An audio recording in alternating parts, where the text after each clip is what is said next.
I have a secret. Do you want to hear it? There's something about fiber you may not know. I'm willing to share this special secret with you on this episode of H2 Minutes.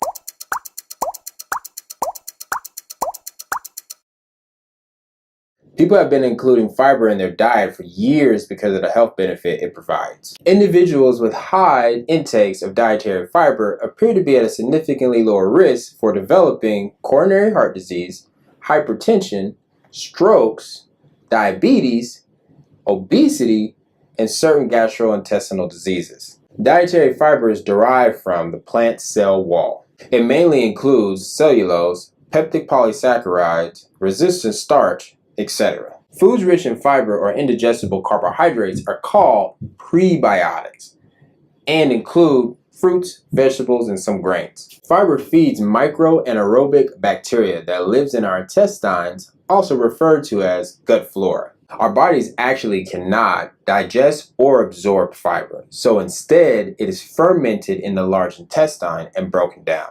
The byproduct of this reaction is what induces health benefits. Now here's the kicker. One of the byproducts of this fiber breakdown is, you guessed it, H2. In fact, our bodies produce over a liter of H2 on a normal day.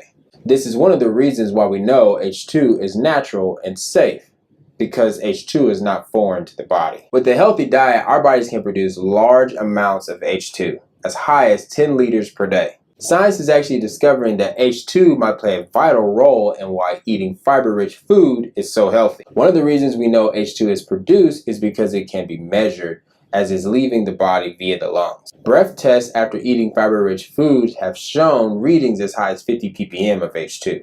We also know, since it's coming out of the lungs, that it's also being circulated through the blood.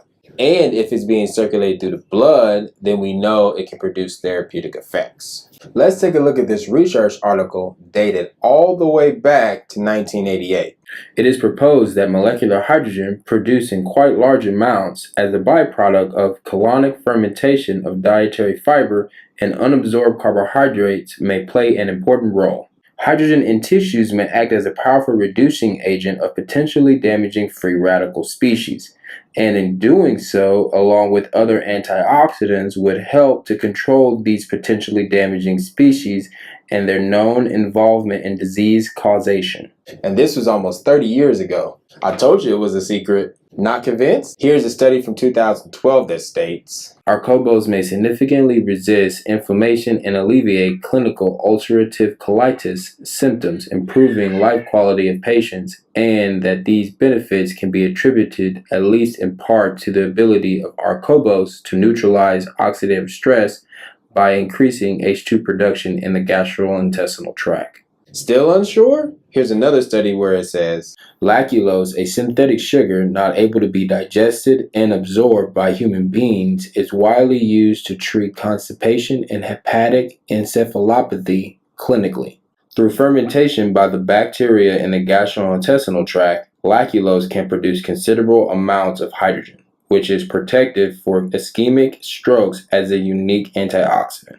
We propose that lactulose can induce the production of endogenous hydrogen that in turn reduce oxidative stress and ameliorate the stroke damage in human beings. So what are your thoughts? Should this secret be a secret anymore? Let me know in the comments. Share this video with your fiber-loving friends. That's your dose of H2 in 2 minutes. We need your help to get the H2 info out to the masses. Support H2 Minutes through our Patreon account. See the link in the description to become a patron and to gain access to additional H2 Minute material.